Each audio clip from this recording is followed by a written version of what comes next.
गरुड़ पुराण दूसरा अध्याय। गरुड़ उवाच। गरुड़ जी ने कहा, हे केशव, यमलोक का मार्ग किस प्रकार दुखदायी होता है? पापी लोग वहां किस प्रकार जाते हैं, वह मुझे बताइए।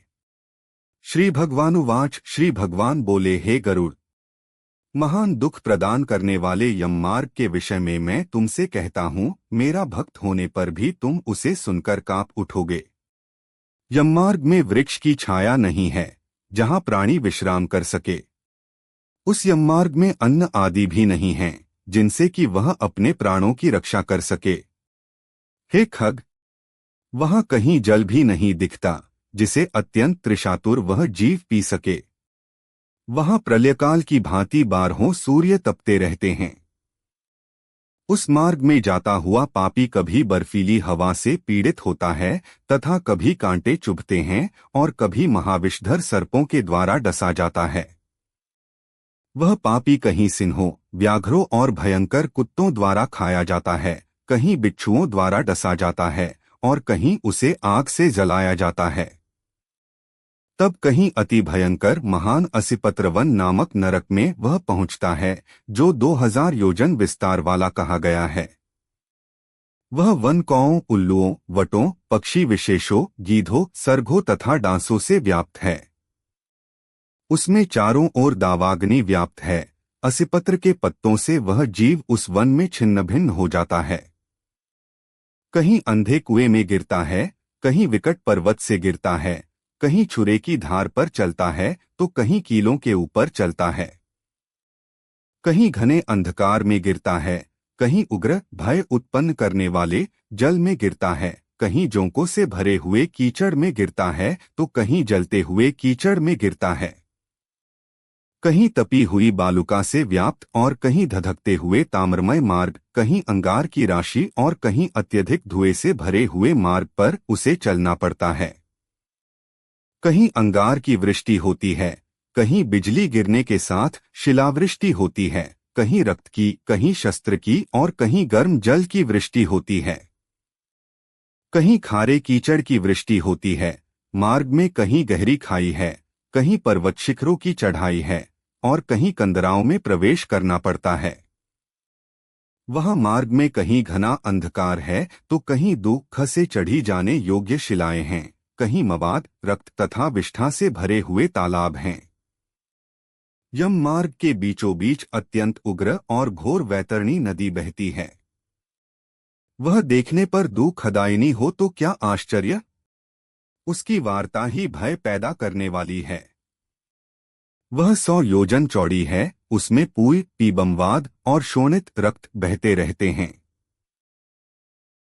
हड्डियों के समूह से तट बने हैं, अर्थात उसके तट पर हड्डियों का ढेर लगा रहता है। मांस और रक्त के कीचड़ वाली वह नदी दुख से पार की जाने वाली है। अथाह गहरी और पापियों द्वारा दुखपूर्वक पार की जाने वाली यह नदी केशरूपी सेवार से भरी होने के कारण दुर्गम है।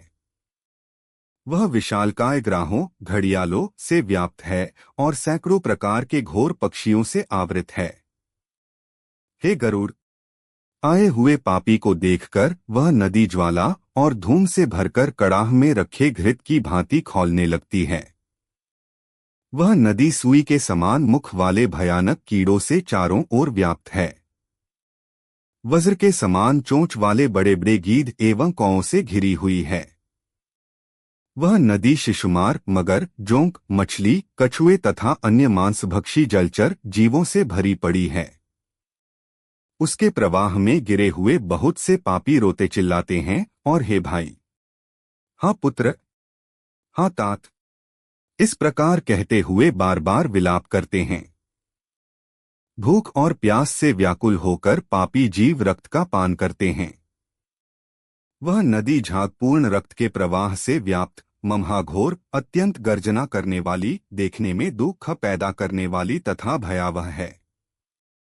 उसके दर्शन मात्र से पापी चेतना शून्य हो जाते हैं। बहुत से बिच्छू तथा काले सर्पों से व्याप्त उस नदी के बीच में गिरे हुए पापियों की रक्षा करने वाला कोई नहीं है। उसके सैकड़ों, हजारों भंवरों में पड़कर पापी पाताल में चले जाते हैं। क्षण भर पाताल में रहते हैं और एक क्षण में ही ऊपर चले आते हैं। हे खग, वह नदी पापियों के गिरने के लिए ही बनाई गई है। उसका पार नहीं दिखता। वह अत्यंत दुखपूर्वक तरने योग्य तथा बहुत दुख देने वाली है। इस प्रकार बहुत प्रकार के क्लेशों से व्याप्त अत्यंत दुखप्रद यम मार्ग में रोते चिल्लाते हुए दुख ही पापी जाते हैं। कुछ पापी पाश से बंधे होते हैं और कुछ अंकुश में फंसाकर खींचे जाते हैं और कुछ शस्त्र के अग्रभाग से पीठ में छेदते हुए ले जाए जाते हैं। कुछ नाक के अग्रभाग में लगे हुए पाश से और कुछ कान में लगे हुए पाश से खींचे जाते हैं। कुछ काल पाश से खींचे जाते हैं और कुछ कौं से खींचे जाते हैं। वे पापी गर्दन, हाथ तथा पैर में जंजीर से बंधे हुए तथा अपनी पीठ पर लोहे के भार को ढोते हुए मार्ग पर चलते हैं। अत्यंत घोर यमदूतों के द्वारा मुद्गरों से पीटे जाते हुए वे मुख से रक्त वमन करते हुए तथा वमन किए हुए रक्त को पुनः पीते हुए जाते हैं। उस समय अपने दुष्कर्मों को सोचते हुए प्राणी अत्यंत ग्लानि का अनुभव करते हैं और अतीव दुखित होकर यमलोक को जाते हैं। इस प्रकार यम मार्ग में जाता हुआ वह मंदबुद्धि प्राणी हा पुत्र हा पौत्र, इस प्रकार पुत्र और पौत्रों को पुकारते हुए हाय हाय इस प्रकार विलाप करते हुए पश्चाताप की ज्वाला से जलता रहता है। वह विचार करता है कि महान पुण्य के संबंध से मनुष्य जन्म प्राप्त होता है, उसे प्राप्त कर भी मैंने धर्माचरण नहीं किया। यह मैंने क्या किया?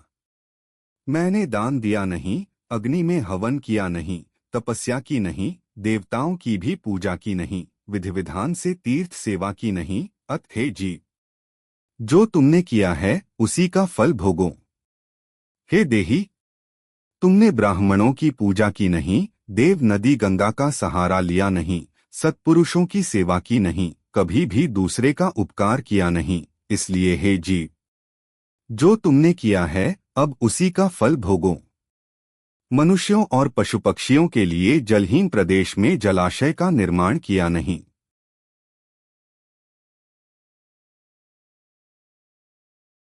गौओं और ब्राह्मणों की आजीविका के लिए थोड़ा भी प्रयास किया नहीं, इसलिए हे देही, तुमने जो किया है उसी से अपना निर्वाह करो। तुमने नित्यदान किया नहीं, गौओं के दैनिक भरण पोषण की व्यवस्था की नहीं, वेदों और शास्त्रों के वचनों को प्रमाण माना नहीं, पुराणों को सुना नहीं, विद्वानों की पूजा की नहीं, इसलिए हे देही, जो तुमने किया है उन्हीं दुष्कर्मों के फल को अब भोगो। नारी जीव भी पश्चाताप करते हुए कहता है, मैंने पति की हितकर आज्ञा का पालन किया नहीं, पातिव्रत्य धर्म का कभी पालन किया नहीं और गुरुजनों को गौरवोचित सम्मान कभी दिया नहीं, इसलिए हे देहन, जो तुमने किया उसी का अब फल भोगो। धर्म की बुद्धि से एकमात्र पति की सेवा की नहीं और पति की मृत्यु हो जाने पर वहने प्रवेश करके उनका अनुगमन किया नहीं, वैधव्य प्राप्त करके त्यागमय जीवन व्यतीत किया नहीं, इसलिए हे देहिन, जैसा किया उसका फल अब भोगो। मास पर्यंत किए जाने वाले उपवासों से तथा चांद्रायन व्रतों आदि सुविस्तीर्ण नियमों के पालन से शरीर को सुखाया नहीं। पूर्वजन्म में किए हुए दुष्कर्मों से बहुत प्रकार के दुख खोन को प्राप्त करने के लिए नारी शरीर प्राप्त किया था। इस तरह बहुत प्रकार से विलाप करके पूर्व देह का स्मरण करते हुए मेरा मानवजन्म शरीर कहाँ चला गया, इस प्रकार चिल्लाता हुआ वह यम मार्ग में चलता है। हे ताक्ष्य, इस प्रकार 17 दिन तक अकेले वायु वेग से चलते हुए 18वें दिन वह प्रेत सौम्यपुर में जाता है।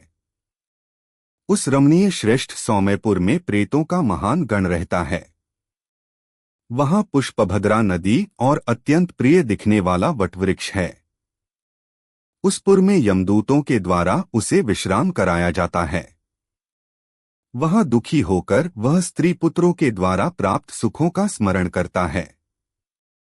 वह अपने धन, भृत्य और पौत्र आदि के विषय में जब सोचने लगता है तो वहां रहने वाले यम के किंकर उससे इस प्रकार कहते हैं, धन कहाँ है, पुत्र कहाँ है, पत्नी कहाँ है, मित्र कहाँ है, बंधु बांधव कहाँ है, हे मूढ़, जीव अपने कर्मोपार्जित फल को ही भोगता है, इसलिए सुदीर्घ काल तक इस यम मार्ग पर चलो। हे परलोक के राही, तू यह जानता है कि राहगीरों का बल और संबल पाथेय ही होता है, जिसके लिए तूने प्रयास तो किया नहीं। तू यह भी नहीं जानता था कि तुम्हें निश्चित ही उस मार्ग पर चलना है और उस रास्ते पर कोई भी लेन देन हो नहीं सकता। यह मार्ग के बालकों को भी विदित रहता है। हे मनुष्य, क्या तुमने इसे सुना नहीं था? क्या तुमने ब्राह्मणों के मुख से पुराणों के वचन सुने नहीं थे? इस प्रकार कहकर मुदगरों से पीटा जाता हुआ वह जीव गिरते पड़ते दौड़ते हुए बलपूर्वक पाशों से खींचा जाता है। यहाँ स्नेह अथवा कृपा के कारण पुत्र पौत्रों द्वारा दिए हुए मासिक पिंड को खाता है। उसके बाद वह जीव सौरिपुर को प्रस्थान करता है। उस सौरिपुर में काल के रूप को धारण करने वाला जंगम नामक राजा रहता है। उसे देखकर वह जीव भयभीत होकर विश्राम करना चाहता है। उस पुर में गया हुआ वह जीव अपने स्वजनों के द्वारा दिए हुए त्रैपाक्षिक अन्नजल को खाकर उस पुर को पार करता है। उसके बाद शीघ्रतापूर्वक वह प्रेत नगेंद्र भवन की ओर जाता है और वहां भयंकर वनों को देखकर दुखी होकर रोता है। दयारहित दूतों के द्वारा खींचे जाने पर वह बार बार रोता है और 2 मासों के अंत में वह दुखी होकर वहां जाता है। बांधवों द्वारा दिए गए पिंड, जल, वस्त्र का उपभोग करके यमकिंकरों के द्वारा पाश से बार बार खींचकर पुनः आगे ले जाया जाता है। तीसरे मास में वह गंधर्वनगर को प्राप्त होता है और वहां त्रैमासिक पिंड खाकर आगे चलता है। चौथे मास में वह शैलागमपुर में पहुंचता है और वहां प्रेत के ऊपर बहुत अधिक पत्थरों की वर्षा होती है। वहां चौथे मासिक पिंड को खाकर वह कुछ सुखी होता है। उसके बाद 5वें महीने में वह प्रेत क्रौंचपुर पहुंचता है। क्रौंचपुर में स्थित वह प्रेत वहां बांधवों द्वारा हाथ से दिए गए 5वें मासिक पिंड को खाकर आगे क्रूरपुर की ओर चलता है। 5.5 मास के बाद बांधवों द्वारा प्रदत्त 59 मासिक पिंड और घटदान से तृप्त होकर वह वहां आधे मुहूर्त तक विश्राम करके यमदूतों के द्वारा डराए जाने पर दुख से कांपता हुआ उस पुर को छोड़कर चित्रभवन नामक पुर को जाता है, जहां यम का छोटा भाई विचित्र नाम वाला राजा राज्य करता है। उस विशाल शरीर वाले राजा को देखकर जब वह जीव डर से भागता है, तब सामने आकर कैवर्त धीवर उससे यह कहते हैं, हम इस महावैतरणी नदी को पार करने वालों के लिए नाव लेकर आए हैं। यदि तुम्हारा इस प्रकार का पुण्य हो तो इसमें बैठ सकते हो। तत्वदर्शी मुनियों ने दान को ही वितरण देना या बांटना कहा है। यह वैतरणी नदी वितरण के द्वारा ही पार की जा सकती है, इसलिए इसको वैतरणी कहा जाता है। यदि तुमने वैतरणी गौ का दान किया हो तो नौका तुम्हारे पास आएगी, अन्यथा नहीं। उनके से वचन सुनकर प्रेत हा दे सा कहता है। उस प्रेत को देखकर वह नदी खौलने लगती है और उसे देखकर प्रेत अत्यंत क्रंदन विलाप करने लगता है। जिसने अपने जीवन में कभी दान दिया ही नहीं, सा पापात्मा उसी वैतरणी में डूबता है। तब आकाश मार्ग से चलने वाले दूत उसके मुख में कांटा लगाकर बंसी से मछली की भांति उसे खींचते हुए पार ले जाते हैं। वहां षाण्मासिक पिंड खाकर वह अत्यधिक भूख से पीड़ित होकर विलाप करता हुआ आगे के रास्ते पर चलता है। 7वें मास में वह बहवापतपुर को जाता है और वहां अपने पुत्रों द्वारा दिए हुए 7वें मासिक पिंड को खाता है। हे पक्षीराज गरुड़, उस पुर को पार कर वह दुखद नामक पुर को जाता है। आकाश मार्ग से जाता हुआ वह महान दुख प्राप्त करता है। वह 8वें मास में दिए हुए पिंड को खाकर आगे बढ़ता है और 9वां मास पूर्ण होने पर नानाक्रंदपुर को प्राप्त होता है। वह क्रंदन करते हुए अनेक भयावह क्रंदग्नों को देखकर स्वयं शून्य हृदय वाला वह जीव दुखी होकर आक्रंदन करने लगता है।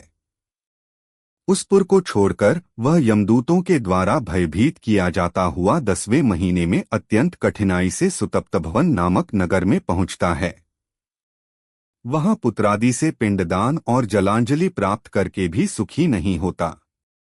11वां मास पूरा होने पर वह रौद्रपुर को जाता है और पुत्रादि के द्वारा दिए हुए एकादश मासिक पिंड को वहां खाता है। 11.5 मास बीतने पर वह जीव पयोवर्षण नामक नगर में पहुंचता है। वहां प्रेतों को दुख देने वाले मेघ घनघोर वर्षा करते हैं। वहां पर दुखी वह प्रेत उनाब्दिक श्राद्ध के पिंड को खाता है। इसके बाद वर्ष पूरा होने पर वह जीव शीताढ़्य नामक नगर को प्राप्त होता है। वहां हिम से भी 100 गुनी अधिक महान ठंड पड़ती है। शीत से दुखी तथा क्षुधित वह जीव इस आशा से 10 दिशाओं में देखता है कि शायद कहीं कोई हमारा बांधव हो जो मेरे दुख को दूर कर सके। तब यम के दूत कहते हैं, तुम्हारा सा पुण्य कहाँ है। फिर वार्षिक पिंड को खाकर वह धैर्य धारण करता है। उसके बाद वर्ष के अंत में यमपुर के निकट पहुंचने पर वह प्रेत बहुभीतिपुर में जाकर हाथ भर माप के अपने शरीर को छोड़ देता है। हे पक्षी, पुण्य कर्म भोग के लिए अंगुष्ठ मात्र के वायुस्वरूप यातना देह को प्राप्त करके वह यमदूतों के साथ जाता है। हे कश्यपात्मज, जिन्होंने और्ध्वदैहिक मरणकालिक दान नहीं दिए हैं, वे यमदूतों के द्वारा दृढ़ बंधनों से बंधे हुए अत्यंत कष्ट से यमपुर को जाते हैं। हे आकाशगामी, धर्मराजपुर में 4 द्वार है, जिनमें से दक्षिण द्वार के मार्ग का तुमसे वर्णन कर दिया। इस महान भयंकर मार्ग में भूखप्यास और श्रम से दुखी जीव जिस प्रकार जाते हैं, वह सब मैंने बतला दिया। अब और क्या सुनना चाहते हो। इस प्रकार गरुड़ पुराण के अंतर्गत सारोद्वार में यममार्ग निरूपण नामक दूसरा अध्याय पूर्ण हुआ।